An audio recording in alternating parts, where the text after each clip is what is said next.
بسم الله الرحمن الرحیم. السلام علیکم ورحمۃ اللہ وبرکاتہ.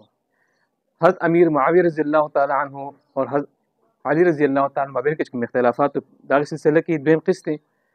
مفتی صاحب دې باره د اختلاف د شیعاګانو چې امیر معاویه رضی الله تعالی عنہ خلافت په بادشاهت باندې بدل کړ، یعنی خلافت ختم کو، بادشاهت نظام راوستو او بیا خپل زی چې کوم دی هغه ولی عهد وګرځاو او خلافت دروازې چې کوم دی همیشه بند کړي.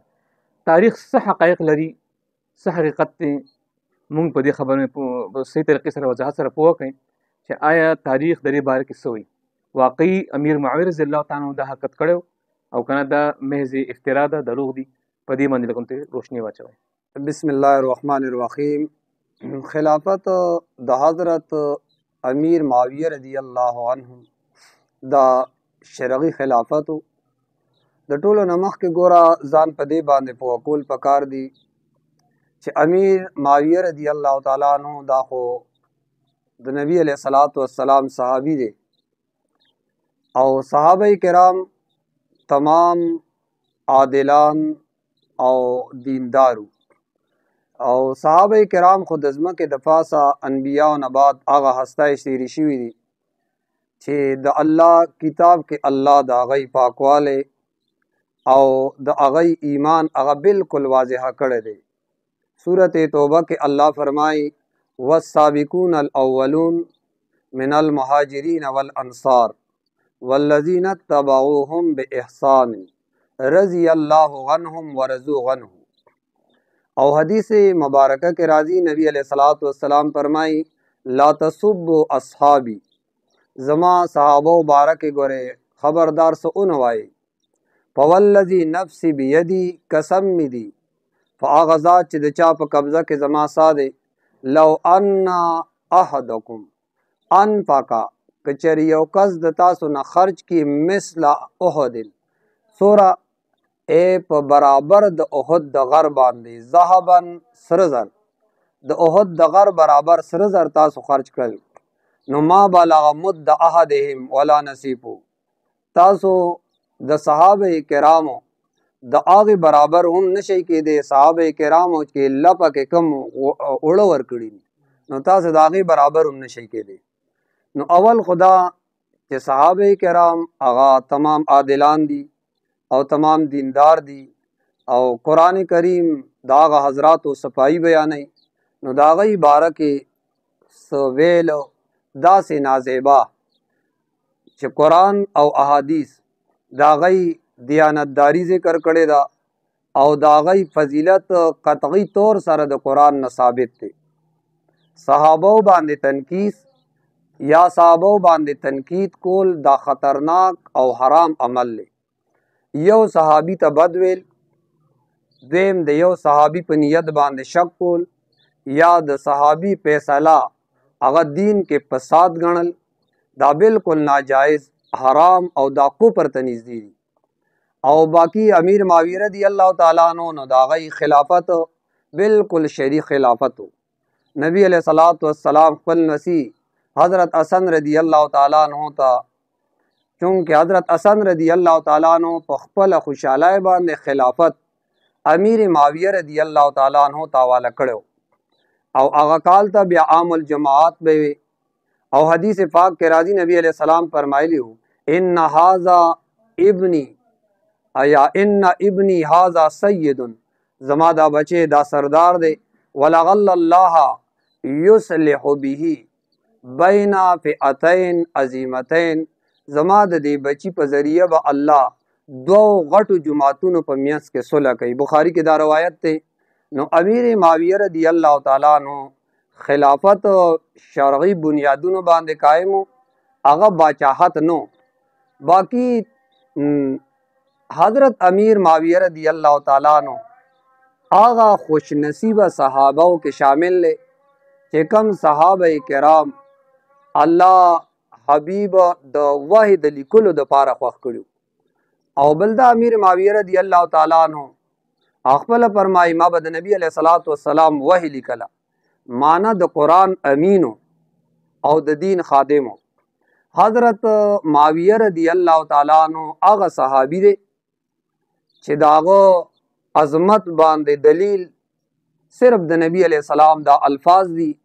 ترمذی کې راځي نبی علیہ السلام امیر معاویہ رضی اللہ تعالیٰ عنہ د پاره دعا کړې وه، اللهم اجعله هادیا مهدیا وحد به.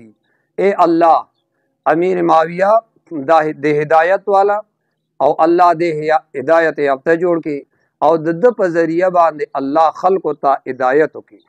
نو امیر معاویہ رضی اللہ تعالیٰ عنہ هغه انسانو نبی علیہ الصلوۃ والسلام هغه د پاره دعا کړې ده. عمر بن عبدالعزیز رحمه الله امیر معاویہ رضی اللہ تعالیٰ عنہ بارک فرمای وی خبردار داغه په بارک ګور خپل زبان هغه رکاو کوي، ځکه امیر معاویہ رضی اللہ تعالیٰ عنہ دا صحابی او حضرت عمر رضی اللہ تعالیٰ عنہ امیر معاویہ سے د شام گورنر جو کړو. حضرت عثمان سے دور کې وته نور مزید اختیارات شو او بل حضرت امیر معاویہ رضی اللہ تعالیٰ عنہ سمندری جہاز د بیړې بانی او د اسلام ړومبای بحری بیړه هغه د په زمانہ کې جوړه شوی وه او نبی علیہ الصلوۃ والسلام فرمایلیو اول جیش من امتی یعزون البحر قد اوجبو، زما د امت ړومبی لشکر چې سمندر کې به هغوی څه کوي هغوی بزي د هغوی دپاره بیا جنت واجب دی. مانا سمندر کې بزی سے جہاد بکئی. دا خوشخبری صرف د حضرت امیر معاویہ رضی اللہ تعالیٰ عنہ لشکر ته ملاو ده. باقی امیر معاویہ رضی اللہ تعالیٰ عنہ د پاره دا چې هغه سلطنت په باچاحت کې بدل کړو دا بالکل غلطه خبره ده. ها بعضی مورخینو کې لیکلي دي نو امیر معاویہ رضی اللہ تعالیٰ عنہ دور ته ملک یا باچاحت چې ویل شوي دي نو هغه باچاحت لفظ تنکیز د پاره نو دغه باچاحت لفظ یو مضبوط نظام د پاره استعمال شوی دی. لہذا امیر معاویہ رضی اللہ تعالیٰ عنہ خلافت هغه باچاحت سره نه دی بدل کړي. باقی یزید چې زیو هغه ولی جوړ کړی و هغه د هغه یو اجتهادي مسله وه، ځکه هغه وخت کې حالات نازک وو او خطره هغه سیوا شوه، ځکه روم ایران د طاقتونو سره مقابله وه. نو که مستقبل کې حکمران هغه واضح نه وی نو بیا به خانه جنګه د هغې خطره وه. د دې وجې نه امیر معاویہ رضی اللہ تعالیٰ عنہ ځان پسې رستو خلیفه هغه یزید جوړ کړی و او باقی شیعه حضرات چې کم فرمایي چې د خلافت نظام شورا په ذریعه پکار دی او نو ګوره جواب اصل کې دا دی چې کم څلور خلفا تیر شوي مخکې د هغوی طریقه د انتخاب هغه مختلف وه. صدیق اکبر صاحب سقیفه بني سعد کې هغه د نورو نه بیا بیعت واغست او هغه خلیفه مقرر شو. حضرت عمر رضی اللہ تعالیٰ عنہ چې خلیفه شوی دی صدیق اکبر صاحب هغه خوښ کړی او نامزد کړی دی.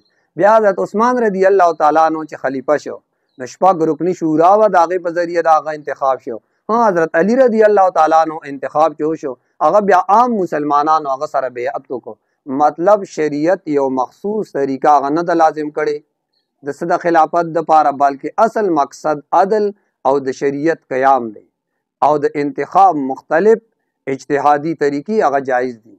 باقی خلافت دروازه چې هغه وایي بنده کړې وه همیشه دپاره، نو امیر معاویہ رضی اللہ تعالیٰ عنہ نه بعد د خلافت دروازه بنده نه وه بلکې خلافت دروازه کلاو وه. حضرت عبداللہ ابن زبیر رضی اللہ تعالیٰ عنہ خپل خلافت قائم کړو. بیا عمر بن عبدالعزیز رضی اللہ رحمه الله هغه ته هم خلیفه ویلی شوي دي. تمام امت مسلمه هغه تسلیم کړو چې دا څه دی دا امیر المؤمنین دی هغه خلافت تسلیمو. لہذا دا ویل چې امیر معاویہ رضی اللہ تعالیٰ عنہ همیشه دپاره خلافت هغه ختم کو. تاریخی لحاظ سره هم دا خبره غلطه ده او شرعي لحاظ سره هم دا خبره غلطه ده.